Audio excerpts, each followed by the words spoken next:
আজকে তেমন বিশেষ কিছু বলার নাই, তারপরেও আপনারা কিছু না বললে আবার বলবেন বলে নাই, সেই জন্য বলা। কারণ সকাল থেকে এই পর্যন্ত 4:45 পর্যন্ত দুইটা বিষয় আলোচনা হয়েছে।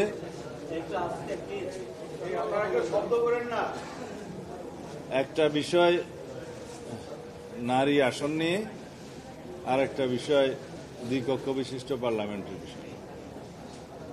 তার মধ্যে দ্বিকক্ষ বিশিষ্ট পার্লামেন্টের ইস্যুটা ইতিপূর্বে প্রায় 2 দিন আলোচনা হয়েছিল, সকাল সন্ধ্যা। নারী আসন নিয়েও আংশিক আলোচনা হয়েছে।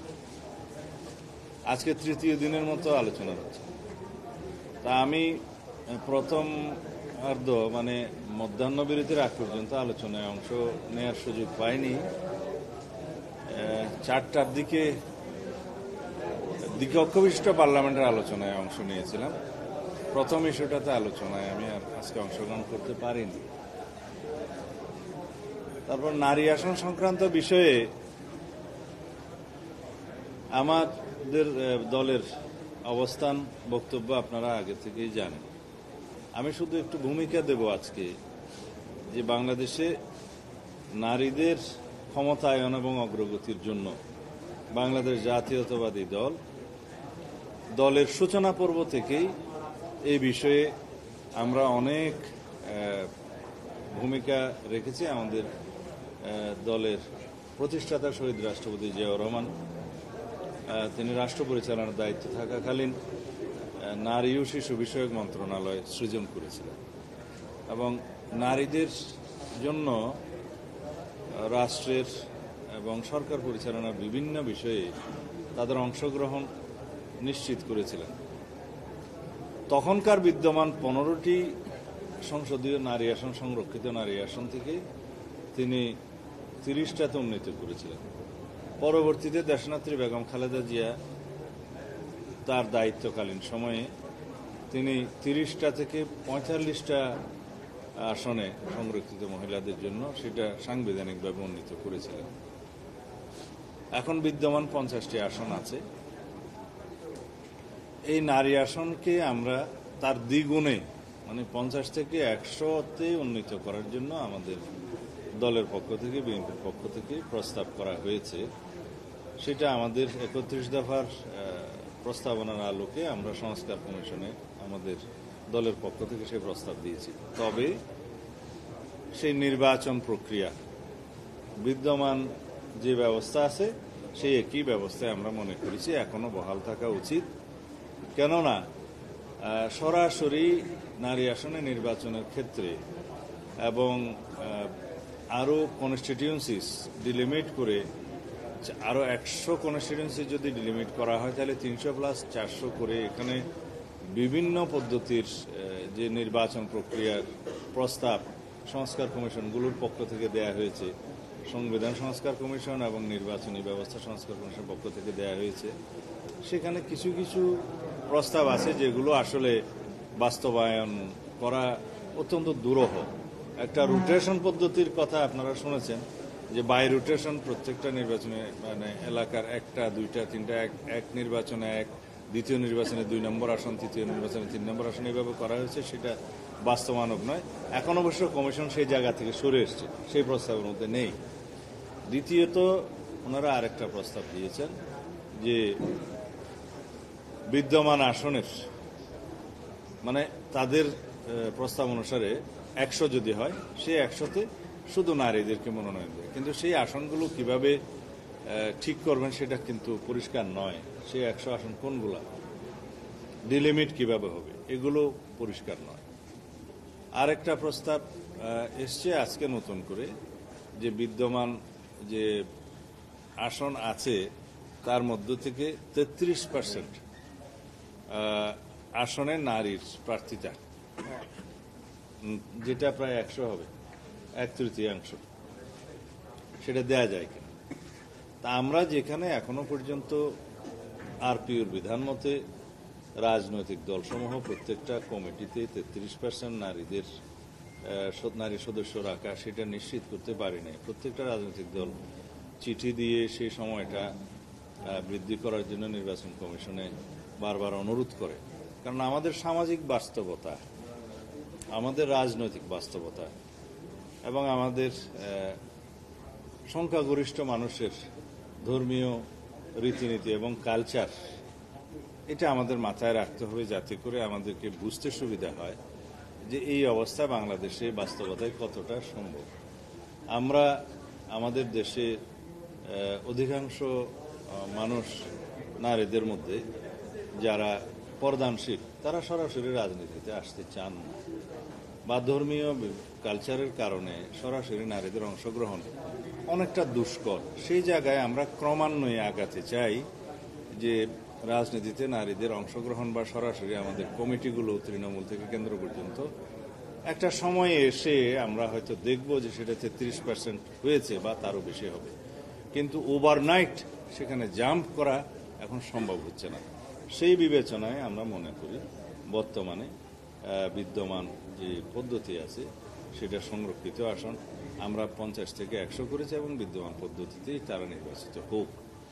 এখানে আপনারা অবশ্যই জানেন যে বিদ্যমান পদ্ধতির বাইরে সরাসরি নির্বাচনের মাধ্যমে, যেটা 300 আসনের মধ্যে নারী মনোনয়ন, আমরা কিছু কিছু আসনে নারী মনোনয়ন দেই, সেই ক্ষেত্রে তাদেরকেও অনেক চ্যালেঞ্জের সম্মুখীন হতে হয় বাংলাদেশের বাস্তবতা। এখন বিভিন্ন প্রক্রিয়া যেগুলো পরীক্ষা নিরীক্ষা চলছে, যে সরাসরি নারী আসনে নির্বাচন দিলে হয়তো এক সময় তারা উপযুক্ত হয়ে উঠতে পারবে, এই মতের সাথে আমরা একটু অন্যভাবে একমত। যেমন ওভারনাইট কোনো বৈপ্লবিক পরিবর্তন হয়তো এই প্রক্রিয়ায় আসবে না, কিন্তু আমরা যদি গ্র্যাজুয়ালি যাই, একটা সময় অবশ্যই নারী আসনগুলোতে সরাসরি প্রতিদ্বন্দ্বিতা করার মতো অবস্থা বাংলাদেশে আসবে এবং সেই সময়ের জন্য আমাদের অপেক্ষা করতে হবে। এখন আমাদের সংবিধানের বিদ্যমান অনেকগুলো বিধান আছে সমাজের পিছিয়ে পড়া জনগোষ্ঠীর জন্য, নারী সমাজের জন্য, এবং এখন আরও বিভিন্ন বিধান হয়তো আমাদের করতে হবে যারা ফিজিক্যালি আদারওয়াইজ অ্যাবল, মানে আমরা এটাকে ডিসেবল না বলে যেটা বলে আর কি স্পেশালি অ্যাবলড পার্সনদের জন্য যেমন কোটা সংরক্ষণ করতে হয়, এবং সেটা আছে আর্টিকেল 28-এ আছে, 28(4) খুব সম্ভবত 29-এ আছে। এগুলো কেন আছে?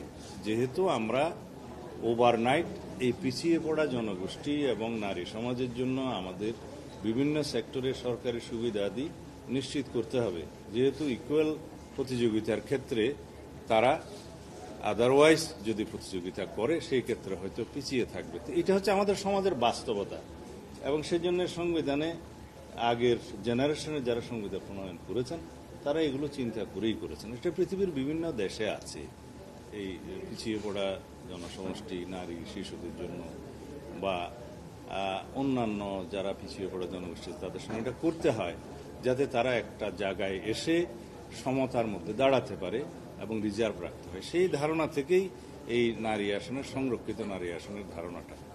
যাই হোক, সেটা আরও আলোচনা হবে। আলোচনার মধ্য দিয়ে যদি কোনো গ্রহণযোগ্য প্রস্তাব আরও পাওয়া যায়, সেটা আমরা দলীয় ফোরামে আলোচনা করে তখন সিদ্ধান্ত জানাতে পারব। সেকেন্ডটা শেষ করি।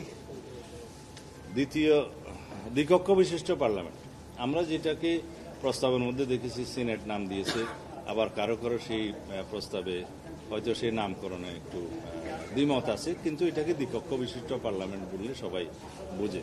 এই ধারণাটা হচ্ছে ওয়েস্টমিনিস্টার টাইপ অফ গভর্নমেন্টের ক্ষেত্রে হাউস অব লর্ডসের ধারণা, বা অন্যান্য ক্ষেত্রে কোথাও রাজ্যসভা আছে আর কোথাও সিনেট আছে, এরকম। কিন্তু পাওয়ার অ্যান্ড ফাংশন এবং ইলেকশন সিস্টেম বিভিন্ন দেশে বিভিন্ন রকম।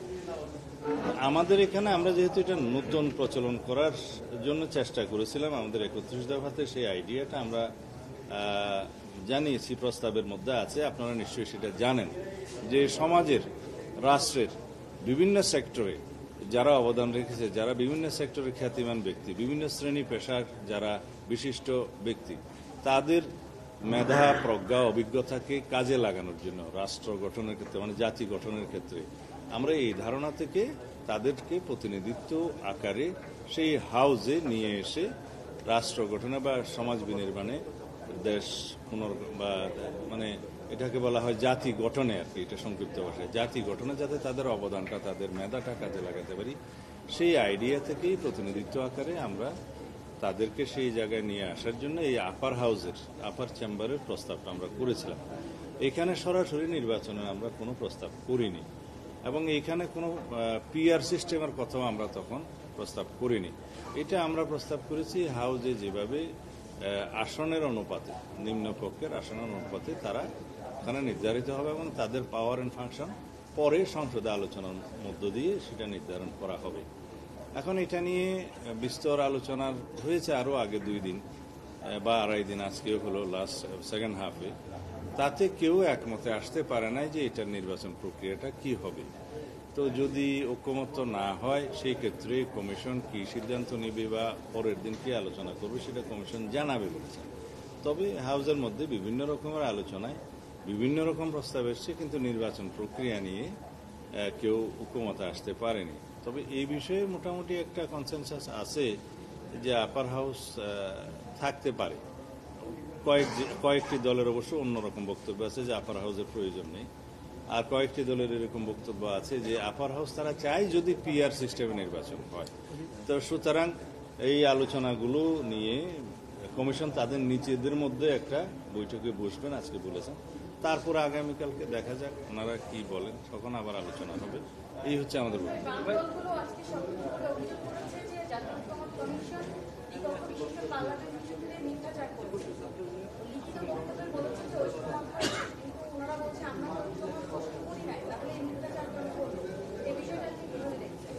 এটা ওনাদের বক্তব্য, তাদের কাছে জিজ্ঞেস করলে হয়।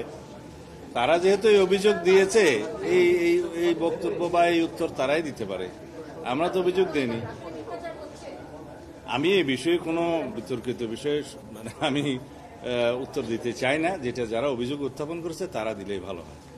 আরেকটা এখানে নতুন করে আজকে একটা প্রস্তাব দিয়েছে, যেটা আমার কাছেও একটু অস্বাভাবিকই মনে হয়েছে। তা হচ্ছে যে 64টা ডিস্ট্রিক্ট থেকে সরাসরি নির্বাচনের মধ্য দিয়ে 64 জন, আবার 12টি সিটি কর্পোরেশন থেকে সরাসরি নির্বাচনের মাধ্যমে 12 জন, মোট 76 জনের একটা দ্বিকক্ষবিষ্ট পার্লামেন্ট করা। দেখেন এটা একটা আজকে নতুন প্রস্তাব আমার টেবিলে দেখলাম, এটি তো পূর্বে আলোচিত হয়নি। তো এখানে আমাদের বক্তব্য হচ্ছে আমরা তো জেলা পরিষদের ধারণায় যাচ্ছি না। আর তাছাড়া শুধুমাত্র আপার হাউস সৃষ্টি করার জন্যই যদি আবার সরাসরি নির্বাচনের মাধ্যমে তাদেরকে নিয়ে আসতে হয়, তো সিটি কর্পোরেশনে তো একজন নির্বাচিত প্রতিনিধি আসেনি, তো আবার নির্বাচিত হয়ে আবার একজন সিটি কর্পোরেশনের পক্ষ থেকে আসবেন, আবার 64 ডিস্ট্রিক্ট থেকে আবার একজন আসবেন। এটা হোয়াট ফর? 76 জন তাহলে আলাদা একটা পার্লামেন্ট সৃষ্টি করলে তাদের পাওয়ার ফাংশন কি হবে? আমরা তো আসলে প্রভিন্সিয়াল ধারণার মধ্যে নাই, আমরা তো ইউনিটারি টাইপ অফ গভর্নমেন্ট। তো এখানে যদি আমরা এই ধারণাগুলোকে কম্পাইল করি, তাতে আমার কাছে মনে হয় যে এটা খুব একটা মানে অ্যাপ্রোপ্রিয়েট কোনো প্রস্তাব নয়। তো সুতরাং এই বিষয়গুলো সব ওনারা আলোচনা করে আগামীকালকে দেখা যায় ওনারা কি সিদ্ধান্ত উপনীত হন। তবে আমাদের প্রস্তাব যেটা আমরা আগে বললাম যে আমাদের 31 দফার ভিত্তিতে কি আইডিয়ার জন্য আমরা কি প্রস্তাব করেছিলাম সেটা আপনাদের কাছে পরিষ্কার। ধন্যবাদ। একটা প্রশ্ন ছিল, এনসিপির তরফ থেকে অভিযোগ করা হয়েছে যে উচ্চকক্ষকে দুর্বল করার প্রক্রিয়া চলছে, যেটা হচ্ছে 2-1টা রাজনৈতিক দলের, স্পেসিফিকলি তারা নাম বলেনি, তারা বলল 2-1টা রাজনৈতিক দল উচ্চকক্ষকে দুর্বল করার চেষ্টা বা এরকম অকার্যকর করার চেষ্টা করা হচ্ছে। আপনার কি মনে হয়? আচ্ছা, দ্বিকক্ষবিষ্ট পার্লামেন্ট কি আমাদের আছে? তো দ্বিকক্ষবিষ্ট পার্লামেন্ট গঠনের প্রস্তাব তো আমাদের। বাকিরা কবে কখন এই প্রস্তাব দিয়েছে আমরা জানি না, কিন্তু এই প্রস্তাব তো আমরা আরো 1.5-2 বছর আগে দিয়েছি। সুতরাং এখানে সবল এবং দুর্বল করার তো প্রশ্ন আসে না। যে হাউস গঠিতই হয়নি সেই হাউস দুর্বল হবে কি সবল হবে সেটা তো প্রশ্ন আসে না। আর যারা এই অভিযোগ দিয়েছে তাদের কাছে আমার মনে হয় উত্তরও আছে, তারা বলতে পারবে কেন বলেছেন। তবে উচ্চ কক্ষের ধারণায় যদি ঐকমত্য না আসে সেই ক্ষেত্রে কি করা যায় সেই সিদ্ধান্ত হয়তো পরে হবে। কিন্তু এখনই যদি অভিযোগ করা হয় যে উচ্চকক্ষকে দুর্বল করা, যেখানে উচ্চকক্ষ গঠিত হয় না সেখানে সবল এবং দুর্বল করার প্রশ্ন তো আসে না। একটা প্রশ্ন, সেটা হচ্ছে ভাই 2001 সালে আপনাদের যে নির্বাচনী ম্যানিফেস্টো ছিল সেখানে স্পষ্ট ভাষায় লেখা ছিল যে নারীদের সরাসরি নির্বাচনের ব্যবস্থা করা হইবে। তো আজকে 24 বছর পর যদি আপনি বলতেছেন যে এখনো সমাজ প্রস্তুত হয় নাই, তো তখন কেন আপনারা এগুলো প্রস্তুতি দিয়েছিলেন যেটা আপনারা করবেন? সেটা তখন যে প্রস্তাব দিয়েছিল এই প্রস্তাবের সাথে তো আমরা এখনো দ্বিমত পোষণ করি না, কিন্তু কথা হচ্ছে সেই সময় সেই পরিস্থিতি সেই সমাজের অগ্রগতি এখনো হয়েছে কিনা সেটা আপনারাই বিবেচনা করেন। আর আপনাদের প্রতিশ্রুতি ছিল যে 2006 এর মধ্যেই আপনারা এই সরাসরি নারী আসনে নারী নির্বাচনের ব্যবস্থা করবেন। সেটা তখনকার ধারণায় 2006 সালের মধ্যে সেই অ্যাচিভমেন্ট কিছুটা অর্জন করা যাবে বলে আমরা তখন মনে করেছিলাম। আমরা তো সংস্কারের মধ্যে দিয়েই যাচ্ছি। আজকে 1991 সালে যেটা আমরা মনে করেছিলাম, যেমন যে 1991 সালে বলা হয়েছিল যে উপজেলা পদ্ধতিতে উপজেলা আদালতগুলো সবগুলো উঠিয়ে দিয়ে শুধুমাত্র ব্রিটিশ আমলের চৌকি এবং দ্বীপাঞ্চল ছাড়া বাকি কোনো জায়গায় উপজেলা আদালত রাখতে পারবে না। এখন আজকে 30 বছর পরে এসে 35 বছর পরে এসে আমরা অনুধাবন করছি যে কিছু কিছু উপজেলা আদালত এখনো প্রতিষ্ঠা করা দরকার। সেগুলো জনঘনত্ব, মামলার সংখ্যা এবং দূরত্ব, ভৌগোলিক অবস্থান এবং যোগাযোগের ব্যবস্থা ইত্যাদি বিবেচনা করে কিছু কিছু উপজেলা আদালত এখন বসানো দরকার।